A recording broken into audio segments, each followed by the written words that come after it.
الم تر الی ربک کیف مد الظل، دیکھتے نہیں ہو کیسے سورج طلوع ہوتا ہے، لمبے لمبے سائے.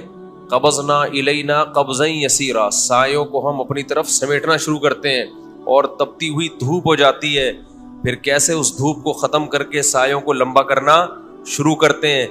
اور جعل لکم اللیل لباسا، رات کو اندھیرا بنا دیا، دن کو روشنی بنا دیا.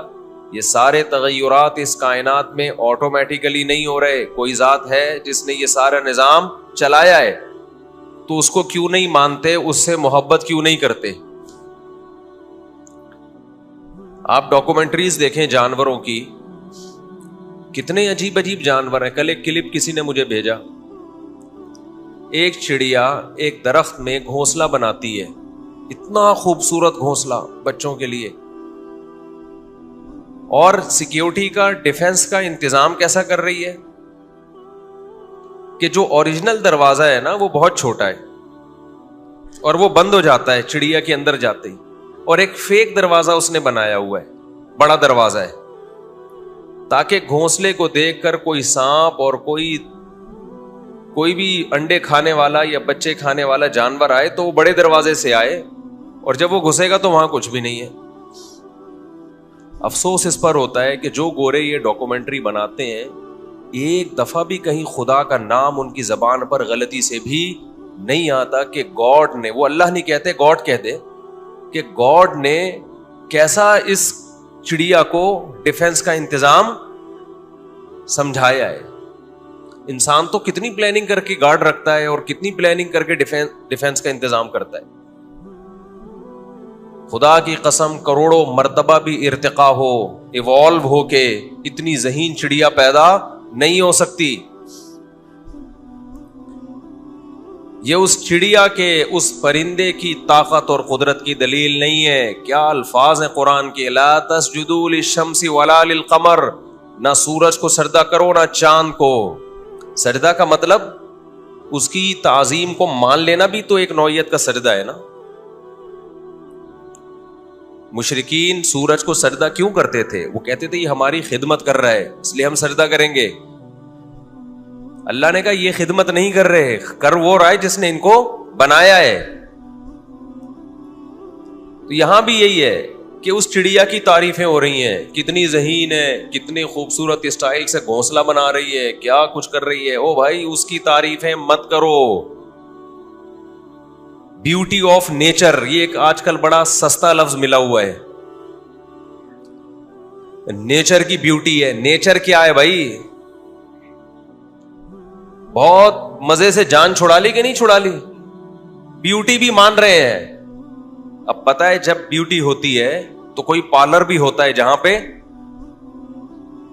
کوئی پارلر تو ہوتا ہے نا. آپ کہہ سکتے ہیں نیچرل بیوٹی بھی تو ہوتی ہے، تو نیچرل پارلر بھی تو ہوتے ہیں. پھر بیوٹی وداؤٹ پارلر نہیں ہوتی. ابے آٹومیٹیکلی جو چیزیں وجود میں آتی ہیں ان میں بیوٹی، اتنی بیوٹی نہیں ہوتی. ایک مصنوعی بیوٹی پارلر ہوتے ہیں جہاں ڈسٹیمپر ہوتا ہے، اور ایک نیچرل بیوٹی پارلر ہوتے ہیں. وہ نیچرل بیوٹی پارلر کا خالق کون ہے؟ اللہ ہے. وہ natural beauty parlour artificial beauty سے بہتر ہوتے ہیں. آرٹیفیشل بیوٹی پارلر اس نیچرل بیوٹی ہی پہ ڈینٹنگ پینٹنگ کا کام کرتے ہیں. اگر وہ نہ ہو، کوئی کسی بکری کو لے جائے، کتے کو لے جائے بیوٹی پارلر میں سجا لو، سجا لے گا؟ نہیں سجا سکتا نا. وہ کہے گا اس میں کوئی ہے ہی نہیں. پہلے سے بیوٹی ہوتی ہے تو پارلر اس کو اجاگر کر دیتا ہے. کیسی بیوٹی ہے وہ پرندہ! ایک تو اس کے کلر دیکھو، اس کے رنگ دیکھو، اس کا چہچہانا دیکھو، کتنی خوبصورت خوبصورت آوازوں کی چڑیائیں آتی ہیں، برڈز آتے ہیں. کیسا خوبصورت ان کا ایک سسٹم ہے، نظام ہے.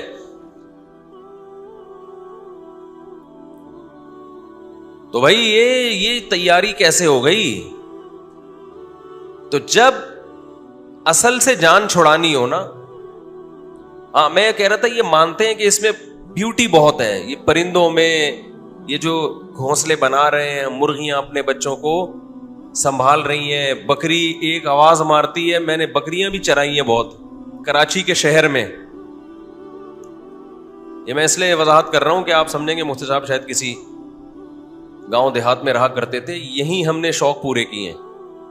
بکری کیا کرتی ہے, آپ اس کے بچوں کو لے کے گھومو, بچے دائیں بائیں ہو جائیں گے, شام کے وقت ایک آواز مارتی ہے, جیسے ہماری مائیں مارتی تھی نا شام کے وقت آواز, چلو چلو بچوں شاباش مغرب کا ٹائم ہو رہا ہے گھر چلو.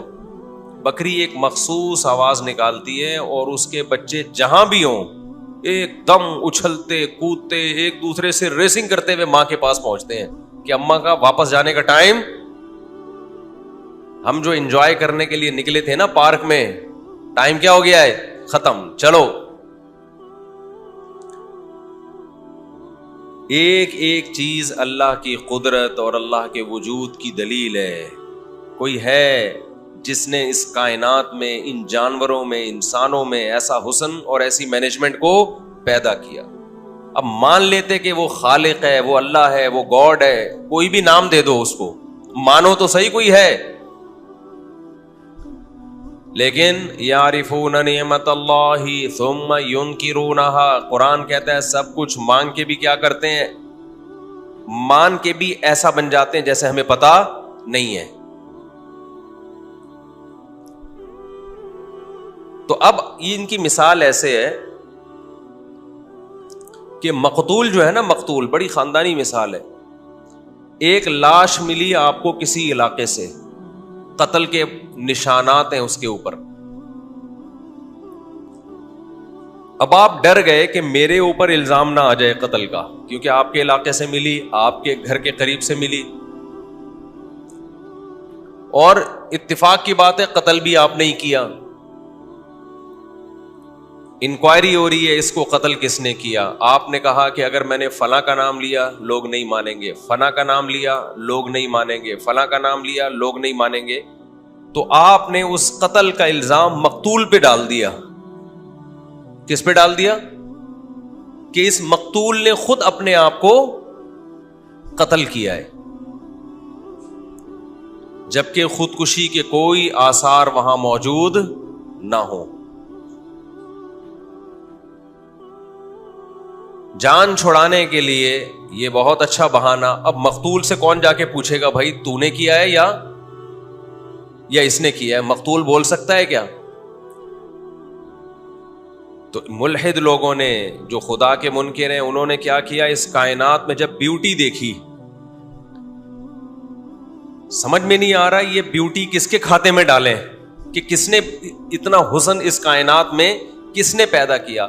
شہد کی مکھی کو کس نے سکھایا کہ پھلوں کا رس چوس کے ایسا بہترین شہد تیار کر, اور اللہ تعالیٰ نے نا شہد کی مکھی کو دیکھ کر اللہ کو معلوم تھا ایسے لوگ پیدا ہوں گے جو کہیں گے یہ اتفاق سے بس یہ ایسی چیز نکال رہی ہے. تو اللہ نے اس الزام کو دور کرنے کے لیے پورا ایک شہد کی مکھی کو ایک خاندان دیا, ایک ملکہ مکھی, مزدور مکھیاں, پورا ایک سیٹ اپ ہے, مینجمنٹ ہے, پوری ایک کمپنی ہے جس میں مینیجر بھی ہے, ملازمین بھی ہیں, لیٹ آنے والے کی سزا بھی ہے, اور جو زیادہ گروتھ ریشو بڑھ رہا ہے تو اس کو کنٹرول کرنے کا نر جب شہد کی مکھی میں بڑھتے ہیں نا ان کو قتل کرنے کا انتظام ہے. ماحول خراب کریں گے کیونکہ شہد کی مکھیوں میں 4 شادیوں کا رواج نہیں ہے. نر جیسے ہی بڑھے گا ان کو پتا ہے بھائی مسائل کھڑے ہوں گے ہمارے لیے, نہیں سوری الٹا کہہ دیا, ان میں 4 شادیوں کا رواج ہے. ان کو پتا ہے یہ اتنے سارے نر اور فیمیل کم پڑ گئی تو یہ لڑیں گے آپس میں, فیمیل زیادہ رہنی چاہیے, نر مارکیٹ میں کم رہنے چاہیے, تو مار دیتی ہیں نروں کو کہ بھائی اتنے نر ہم نے کیا کرنے ہیں. اب ہم نے 8-10 مرغیاں میرے پاس, 8-10 مرغیاں ہیں, اگر میں اتنے ہی نر مرغے لا کے رکھ لوں تو لڑیں گے نا آپس میں, تو ہم 2-3 مرغوں سے زیادہ ہونے نہیں دیتے. جیسے ہی ہوا کاٹ کے کھا گئے ہم اس کو. اب آپ کہیں گے کس وقت کاٹ کے کھاتے ہو, یہ ٹائم ہم آپ کو نہیں بتائیں گے, کیونکہ اگر ہم نے آپ کو ٹائم بتا دیا کہ اس وقت ہمارے یہاں مرغا ذبح ہوتا ہے تو آپ ہمیں کاٹ کے کھا جاؤ گے. سب لوگ آ جائیں گے نا, ہمیں بھی چاہیے ایک بوٹی. تو مرغے جب زیادہ ہوں گے تو ہم کیا کر دیں گے, باقی مرغوں کو کاٹ کے کھا جائیں گے. کس وقت کاٹیں گے وہ ٹائم نہیں میں بتانا چاہتا, یہاں سے بات شروع ہوئی تھی, کیونکہ اگر بتا دیا تو پھر آپ ہمیں کاٹ کے کھا جاؤ گے. کہ صاحب ہمیں کیوں نہیں کھلایا آپ. ہمارے ایک دوست تھے, بعض لوگ بڑے گھننے گھننے ٹائپ کے سے ہوتے ہیں, بڑے اچھے دوست تھے, وہ سمجھ نہ جائے کہ ان کی بات ہو رہی ہے. ان کو میں اپنا پنجرا دکھا رہا تھا نا, مولانا صاحب تھے, وہ ہمارے بڑے پیارے دوست ہیں, بہت پرانی دوستی 15-20 سال کی. آئے, دیکھ رہے تو بیٹھ کے کہنے لگے اگر یہ والا آپ کاٹ کے ہمیں کھلا دیں. سیریسلی کہہ رہے تھے, یہ والا اگر آج دعوت ہو جائے. میں نے کہا بیٹھیں, ٹھیک تشریف رکھیں. ٹھیک, بہت اچھا لگا آپ ہمارے یہاں تشریف لائے. میں نے کہا بھائی ایک دودھ پتی ذرا کڑک سی ان کو بنا کے پلاؤ, اور کھانا بھی آپ ہمارے ساتھ کھائیے گا. میں نے کہا بھی ایک ذرا بریانی لے آؤ ان کے لیے, ان کی توجہ وہاں سے ہٹانے کے لیے, ان کی توجہ وہاں سے ہٹانے. تو میں نے کہا یار اسٹائل دیکھو یار, اتنی محنت سے مرغا پالا ہے بھائی, ہے بھائی بریڈنگ کے لیے, اور دل آیا تو اسی مرغے پہ آیا ہے, اور کتنے آرام سے کہہ رہے ہیں اس کو کاٹ کے ہمیں کھلا دو. تو خیر, تو شہد کی مکھی کیا کرتی ہے, نر جب زیادہ ہونا شروع ہوتے ہیں تو ٹارگٹ کلنگ کا کام شروع ہو جاتا ہے. یہ سب اس کی علامت ہے بھائی, یہ آٹومیٹیکلی خود بخود نہیں ہو سکتا. شہد کی مکھی میں یہ بیوٹی, یہ کسی بیوٹی پارلر میں یہ بیوٹی ملی ہے اس کو, وہ پارلر.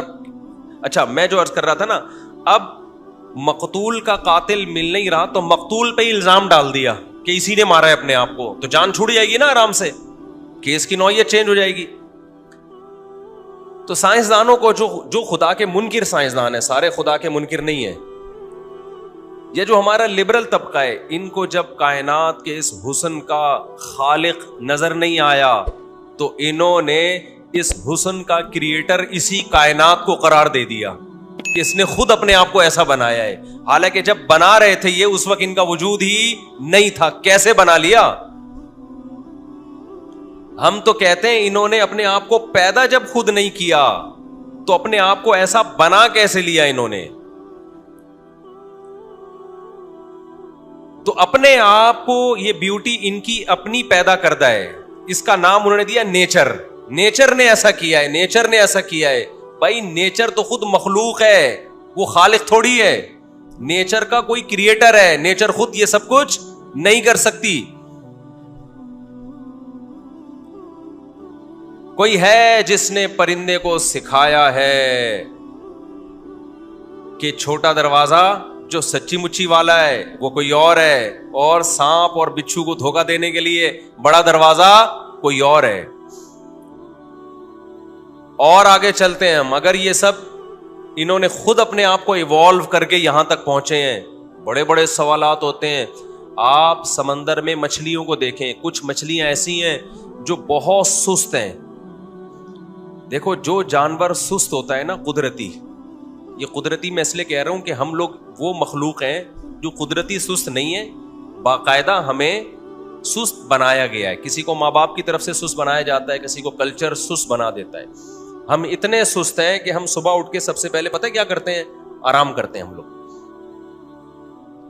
ہم لوگ صبح اٹھ کے سب سے پہلے کیا کرتے ہیں؟ آرام کرتے ہیں. اس سے آپ ہماری سستی کا, کیونکہ سو سو کے ہم چونکہ تھک گئے ہوتے ہیں, لہذا پھر کیا کرتے ہیں ہم؟ اس لیے ہم سوتے ہیں. تو یہ سستی خدا کی پیدا کردہ نہیں ہے, یہ ہماری اپنی ہے. لیکن جو جانور اللہ نے سست پیدا کیے ہیں ان میں ان کی سپیڈ ہی نہیں ہے, تو ان کے ڈیفنس کا نظام بڑا خاندانی رکھ دیا اللہ نے. اب دیکھو خرگوش بڑا کمزور ہے, سپیڈ بہت تیز ہے. خرگوش کتنا کمزور جانور ہے, کتا ایک نوالے میں کھا جائے اس کو, بلی مار کے کھا جائے, لیکن اللہ نے اس کو جو چھلانگیں دی ہیں, بلی کا پسینہ نکل جاتا ہے, کتے کا پسینہ نکل جاتا ہے اس کو پکڑنے میں. 2 پچھلی ٹانگیں اتنی لمبی دی ہیں, ایک جمپ مارتا ہے اور یہاں سے وہاں. کچھوا کتنا سست جانور ہے, کتنا سست جانور ہے. خرگوش کمزور لیکن چست, کچھوا سست بہت ہے. اب کوئی جانور جب کچھوے کا شکار کرے گا تو آرام سے پکڑ لے گا نا اس کو. اس کے ڈیفنس کے لیے اللہ نے ایسا انتظام کیا, اس کو ایک ڈھال دے دی ارطغرل والی, جو ارطغرل کے جنگوں میں جو ڈھال کام آتی ہے نا, اس سے بھی مضبوط ڈھال دے دی اللہ نے اس کو. اور سب سے لمبی عمر کچھوے کی رکھی اللہ نے, 300 سال. میں تنزانیہ کے جنگلات میں گیا ہوں, 300 سال پرانے کچھوے, یونائٹڈ نیشن نے ان کی عمریں اس پہ لکھی ہوئی ہیں کہ یہ 300 سال پرانا ہے. اب لمبی عمر اللہ نے اس کو دے دی تو ہر کام اس کے سست ہو رہے ہیں, کیونکہ اس کے پاس ٹائم کیا ہے, بہت. جلدی جلدی کوئی کام نہیں ہے. سوتا ہے تو سوتا رہے گا, چلے گا تو چلنے سے پہلے آدھا گھنٹہ 1 گھنٹہ سوچے گا, پھر 1 قدم بڑھائے گا, پھر بیٹھ جائے گا. تو ٹائم بہت ہے. اس کھانے پینے میں بڑا سست. لیکن جب کوئی جانور اس پہ اٹیک کرتا ہے تو وہ بڑے آرام سے اپنے آپ کو اس خول میں چھپا لیتا ہے. آپ کہہ سکتے ہیں کب تک ڈھال کے اندر بیٹھا رہے گا؟ بھائی جانور تو ویٹ کرے گا نا, کبھی نہ کبھی تو نکلے گا. تو کچھوا بزبان حال کہتا ہے میرے پاس زندہ رہنے کے لیے 300 سال پڑے ہیں, میں اگلے سال باہر آؤں گا. ٹھیک ہے نا, میں کب باہر آؤں گا؟ اگلے سال. شیر بولتا ہے یار میرے پاس تو اتنی لمبی عمر نہیں ہے, میں اگر 1 ہفتہ اسی کے انتظار میں بیٹھا رہا میں تو ویسے ہی بھوکا مر جاؤں گا. کیا خیال ہے بھائی؟ شیر, چیتا, لومڑی وہاں سے کیا کرتے ہیں, اپنا بوریا بستر گول کرتے ہیں. بھائی اس کے بعد بہت ٹائم ہے, ہمارے پاس اتنا ٹائم نہیں ہے. اس لیے جن کی عمریں 40 کے قریب پہنچ گئی ہیں نا, تھوڑا ٹائم رہ گیا آپ کے پاس, جلدی جلدی کر لو, ورنہ وہی حال ہوگا کہ صبح ایک بوڑھے میاں گئے مسجد کے امام کے پاس کہ آج شام کو میری شادی ہے, اس کے لیے کیا چاہیے؟ انہوں نے کہا آپ کا زندگی چاہیے بس, ہمیں شام تک, ہمیں آپ کی کیا چاہیے؟ زندگی چاہیے. کیونکہ میرے بیانات سن کے لوگوں کو موٹیویشن مل رہی ہے, لیکن سوچ رہے ہیں 3 سال سے, کوئی 5 سال سے سوچ رہا ہے. تو سوچتے رہو میرے بھائی, 2-4 سال اور سوچو گے, اس کے بعد آپ کے پاس سوچنے کے علاوہ کوئی اور آپشن بچے گا نہیں. ہر کام کا ایک ٹائم ہوتا ہے. ابھی ہمارے فہد بھائی ہیں, 5 سال سے سن رہا ہوں ان کی شادی ہو رہی ہے, چشمے بھی لگا لیے, کیپ بھی پہن لی انہوں نے, ہر طرح کے اسٹائل مار کے دیکھ لیا,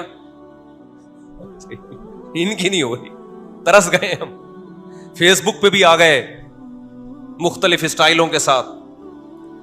تو دعا کریں ان کے لیے ہو جائے بیچاروں کی جلدی سے. ہمارے کیمرہ مین ہے نا, یہ رہے ہیں کیمرہ مین بہت عرصے, ابھی آج کل اپنا چینل بنایا انہوں نے. خیر, تو نر کو کنٹرول کرتی ہے نا مکھیاں, یہ سارا کنٹرولنگ سسٹم یہ کسی کنٹرولر کے بغیر, بولو مینجمنٹ مینیجر کے بغیر نہیں ہوتی, کنٹرولنگ کنٹرولر کے بغیر نہیں ہوتی, کریٹنگ کریٹر کے بغیر نہیں ہوتی. تو یہ بات تو ہم مان لیتے ہیں, آگے کی نہیں مانتے. بہت سے غیر مسلم کہتے ہیں, عیسائی بھی کہتے ہیں, یہودی بھی کہتے ہیں, ہندو بھی کہتے ہیں کوئی ہے جس نے بنایا. یہ خود بہت سے سائنسدان بھی کہتے ہیں, نیوٹن بھی مانتا تھا کوئی خالق ہے, آئنسٹائن بھی مانتا تھا کوئی پیدا کرنے والا ہے. ماننے کے بعد کچھ نہیں کرتے آگے. ایک شخص ہے جس کو آپ ریسپیکٹ نہیں دے رہے, ایک بوڑھا آدمی ہے جس کو آپ ریسپیکٹ نہیں دے رہے, جس کو آپ عزت نہیں دے رہے. وہ آ کے کہتا ہے بھائی مجھے ریسپیکٹ دو, مجھے عزت دو, میں تمہارا باپ ہوں. آپ کہتے ہو کیا ثبوت ہے؟ کہیں جنگل میں گم ہو گئے تھے, اس نے ڈی این اے کروا لیا, اس نے جو ہے وہ گواہیاں دلوا دی, اس نے پیپر لا کے دے دیے, نادرا سے FRC لا کے دے دیا, دیکھ بھائی تیرا نام ہے, سارے ثبوت پیش کر دیا. آپ نے کہا میں دل و جان سے مانتا ہوں کہ آپ میرے ابا ہیں, مان لیا میں نے. لیکن سلوک وہی ہو رہا ہے جو پہلے تھا. تو ابا کیا کہے گا, بیٹا میری محنت تو نے کیا کر دی, میں اتنی ڈی این اے کروا دیا میں نے اور اتنے دلائل کے انبار لگا دیے, تیرا ایٹیٹیوڈ اب بھی ویسا ہی ہے جیسا پہلے تھا. تو کوئی فائدہ ہوا ایسے ابا کے ماننے کا؟ سمجھ میں آ رہی ہے بات کہ نہیں آ رہی؟